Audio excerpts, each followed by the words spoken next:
दिया गया। मेरे ख्याल से आज लास्ट डे है, अब नहीं मानेंगे तो हम उसको तोड़ देंगे। लूटे गए 1 करोड़ 20 लाख रुपए की वारदात का सनसनीखेज खुलासा आज किया है। पार्षद की लाठी डंडों एवं सरियों से पीट कर हत्या कर दी गई। ऊर्जा मंत्री प्रद्युम्न सिंह तोमर जनता को मनाते नजर आए। शहर के बीचों बीच सैलानियों की आवाजाही के लिए प्रसिद्ध गांधी प्राणी उद्यान के सामने आधी रात को एक तांत्रिक पूजा के चलते सनसनी का माहौल है। यह पूजा किसने और किसके लिए की है, इसके बारे में फिलहाल कुछ भी जानकारी नहीं मिल सकी है। स्मार्ट सिटी के हब क्षेत्र में तांत्रिक क्रिया के कारण लोग दहशत में रहे और किसी ने भी पूजा स्थल के पास जाने की जहमत नहीं उठाई। खास बात यह है कि सुबह नगर निगम के सफाई कर्मियों ने भी यहां कचरा हटाने से साफ इनकार कर दिया और अपने अधिकारियों को लिख भेजा कि जब तक इस पूजा स्थल को साफ नहीं किया जाता है तब तक वे यहां पर सफाई नहीं करेंगे। खास बात यह है कि गांधी प्राणी उद्यान के सामने ही सरस्वती शिशु मंदिर है। यहाँ बड़ी संख्या में स्कूली बच्चे आते हैं। इसके अलावा फूलबाग परिसर में मॉर्निंग वॉक और सैलानियों का अक्सर आना जाना रहता है। इस पूजा स्थल एवं तंत्र क्रिया को देखकर लोग दूर से ही वहाँ से चले गए। हमें देखा कुछ नहीं है। हम मंदिर पर सुबह बैठे हुए थे, आराम कर रहे थे, तो इस रात थी तो लोग आए, भाई सफाई वाले बहुत बड़ी तांत्रिक पूजा दी है किसी ने। मैंने अंधे की गर्दी में दी, वही चौरा पर देते रहते हैं, छोटी पूजा। तो वहाँ और लोग भी पहुँचे, बहुत बड़ी पूजा दी है, तांत्रिक पूजा दी है किसी ने। तो मैंने आपको पता नहीं, मैंने मुझे पता नहीं क्या, पर मैं 2 बजे मेरा सर में ठीक हुआ तो मैं यहाँ गया तो देखा बहुत बड़ी, कुछ लोग दूर खड़े थे, पास में भी आए डर रहे थे। और सफाई कर्मचारी पूछा मैं क्यों सफाई क्यों नहीं की।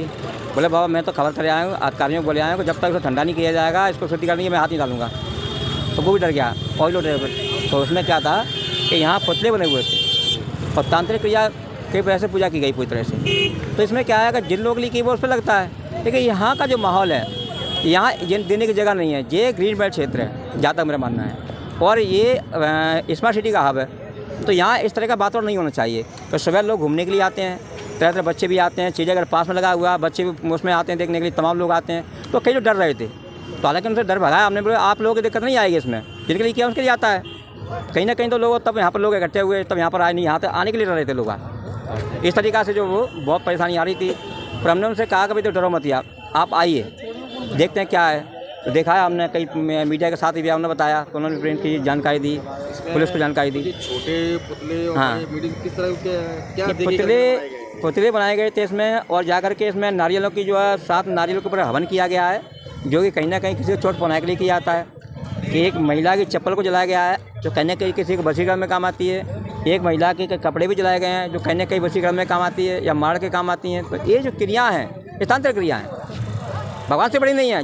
ये काम जो होता है वो उनके कहते हैं गंदे लोगों का काम होता है, किसी आम जन का तो काम नहीं। आम जन का काम नहीं, ये फिर बड़े तांत्रिक काम है, जो कि आज यहाँ ये काम कर रहा है, कल और ज़्यादा बड़ा करेगा। आज तो उसने पुतले बना किया गया, कल इसी जगह पर कहा कि किसी नर बलि देगा, बकरे की बलि देगा, मुर्गे की बलि देगा, तमाम सारी चीज़ आई, तब दिक्कत आई अपने को। तो अभी क्यों ना इसको अभी शांत कर दिया, आगे कोई ऐसा काम ना करे यहाँ पर जो उससे गंदा वातावरण पैदा हो, या स्वच्छ वातावरण है। हम चाहते स्वच्छ वातावरण रहे, ऐसे लोगों के प्रति कार्रवाई होना चाहिए जो यहाँ पर शकल दिखाने भी ना पाए। लगता है किसी परिवार को भी इसका कोई खतरा है? हाँ, हो सकता है ऐसा करने की कोशिश की है, जो इसमें ऐसे किया जाता है। तो लेकिन हमें उससे कोई लेना देना नहीं है, लेकिन हमें मतलब ये बाहर कुछ भी करते रहे आप, लेकिन ये ग्रीन बेल्ट क्षेत्र चूँकि यहाँ से खड़ा होकर हमारे मंदिर के दर्शन करते हैं, यहाँ से खड़े होकर भी दर्शन करते हैं। बाहर जाते हो, जहाँ दर्शन कर जाते हो उनको भी लगा अरे ये तो इधर देखे तो उधर देखे। उन्होंने शिकायत की हमसे, तो मैंने शिकायत की, देखते हुए चल के आकर देखते हैं क्या है। तो हमने यहाँ जानकारी ले लोगों से कैसे किया कि रात को तो 12 बजे तक लोग यहाँ नहीं माना पड़ा।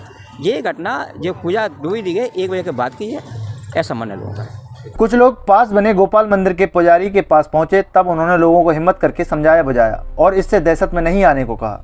पुजारी का इतना जरूर कहना है कि यह तांत्रिक पूजा किसी के लिए मारक और वशीकरण के लिए की गई है, क्योंकि यहाँ मिट्टी के कई पुतले बने हुए मिले हैं। 7 नारियल गोलों पर भी विशेष अनुष्ठान एवं हवन किया गया है। एक बड़े से वर्गाकार में कई दीपक भी जलाए गए हैं। पूजा स्थल पर महिला के बाल, चप्पल, साड़ी, पुतले और अन्य पूजा की सामग्री मिलने से जानकार बताते हैं कि यह बेहद घातक क्रिया किसी को ऊपर की गई है, जिसमें संबंधित लोगों पर मसान तांत्रिक क्रिया और वशीकरण हो सकता है। पुजारी का यह भी कहना है कि आधी रात को अज्ञात लोगों द्वारा इस तरह के घटनाक्रम को अंजाम दिया गया है। हैरानी की बात यह है कि यह तांत्रिक क्रिया करीब 1 से 1.5 घंटे तक चली होगी। इस बीच ना तो यहाँ से पुलिस की कोई मोबाइल वैन गुजरी और ना ही अन्य लोगों ने इसे देखा। सुबह होने पर ही लोगों को इस पूजा का पता चला। खास बात यह है कि लाल बाल पाल के प्रतिमा स्थल के नीचे ठीक यह क्रिया की गई है। प्रतिमा स्थल के ठीक ऊपर सीसीटीवी कैमरा लगा हुआ है, लेकिन खंबे के नीचे बैठकर यह तांत्रिक क्रिया की गई है, जिससे पूजा करने वालों लोगों का सुराग मिलना फिलहाल मुश्किल दिखाई दे रहा है। वहीं अगर विशेषज्ञों की माने तो ये तंत्र विद्या किसी को हानि पहुंचाने के मकसद से नहीं की गई, बल्कि किसी ऐसी महिला जिसको संतान प्राप्ति नहीं हुई है उसके लिए की गई क्रिया है। Bureau report, Madhyanchal today digital. पंडित, किस तरह की ये विद्या है पूरी, क्या इसका दुष्प्रभाव पड़ सकता है किसी पे? देखो, ये कोई ऐसी विद्या नहीं है जिससे किसी का अहित हो सके या किसी के लिए कोई खराब परिणाम निकल सके। जो आप स्थान बता रहे हैं वहाँ पर 4 ओर से रास्ताएं, रास्ताओं का संगम है, चौराहा है। तंत्र में इस की व्यवस्था है कि जब किसी के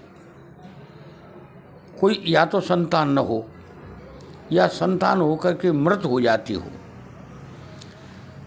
अथवा किसी का इतना बुद्धि भ्रमित हो गई हो कि वो उसका दिमाग खराब हो गया हो, तो उनके लिए 4 रास्ताएं जहाँ मिलती हैं चौराहे पे। वैसे उसको ज्योतिष के अनुसार उसको जो नीच का चंद्रमा होता है या राहु ग्रसित चंद्रमा होता है, वैसे लोगों को ऐसी स्थिति आती है। तंत्र के अनुसार जब चंद्रमा उदय हो जाता है उस समय निशीत काल में लगभग 11:30 से और 3 बजे के बीच में ये तांत्रिक लोग क्रियाएं करते हैं। जहाँ तक ये 7 नारियलों का भर्जन करना है, ये किसी महिला को गर्भक्षय हो जाता होगा या उसके कोई संतान नहीं हुई हुई, उसने ऐसा ये प्रयोग कराया है। ये किसी के लिए मारकत्व या किसी के लिए हानिप्रद ये चक्र नहीं है। और इससे केवल मंत्र द्वारा आवाहन ये किया जाता है कि उसका जो डिंब है वो रज से क्रिया करने में अक्षम होता है, तो इसके साथ उसको उन नारियलों का जल भी पिलाया जाता है और एक 21 दिन का उसके लिए एक नियम दिया जाता है। तो ये संतान प्राप्ति के लिए प्रयोग है, ये किसी के लिए नकारात्मक कोई क्रिया का प्रयोग नहीं है। और इनमें 21 दीपक जो है विभिन्न तेलों के जलाए जाते हैं। तो ये जो सिद्ध लोग जिन्होंने मंत्र को सिद्ध कर लिया है उनसे ये क्रियाएं संभावित होती हैं। यदि जिन्होंने सिद्ध नहीं किया है तो ये क्रिया वृथा भी हो सकती है। किंतु यह क्रिया यदि कहीं बलि के रूप में होती, जो मलयालम तंत्र की होती, मलयालम तंत्र बलि मुर्गा या ऐसी चीज़ों की बलि देती हैं, तो ये उसको डरने की बात थी। जो देखता, जो सुनता, जो उसको उठाता, उसको हानिकारक थी। ये केवल उसको चौराहे पर सूर्योदय होने के बाद ये क्रिया स्वतः नष्ट हो जाती है। जब तक सूर्योदय नहीं हुआ, जब तक किसी ने स्पर्श किया, तो उस पर आरूढ़ हो जाएगा उसकी जो मंत्र का जो आवेश है। मंत्र एक जिस प्रकार से अग्नि है, करंट है, उसका काम तो करंट देना है। करंट को हम प्रेम से तार को छुए या गुस्सा में छुए, धोखे में छुए, उसका काम करंट देना है। इसी प्रकार से जो मंत्र की ऊर्जा है, जो एकीकृत होकर के जो मंत्र की सिद्ध कर लेती हैं, वो लोगों के कल्याण के लिए, लोगों के काम बनाने के लिए ऐसे काम करते हैं। तो इस तंत्र से जो मैंने मौलवा मोबाइल में देखा है, उसमें इससे कोई डरने की आवश्यकता नहीं है। ये शुद्ध तंत्र है, ये कोई अशुभ कार्य नहीं है, भयभीत होने की आवश्यकता नहीं है, बिल्कुल।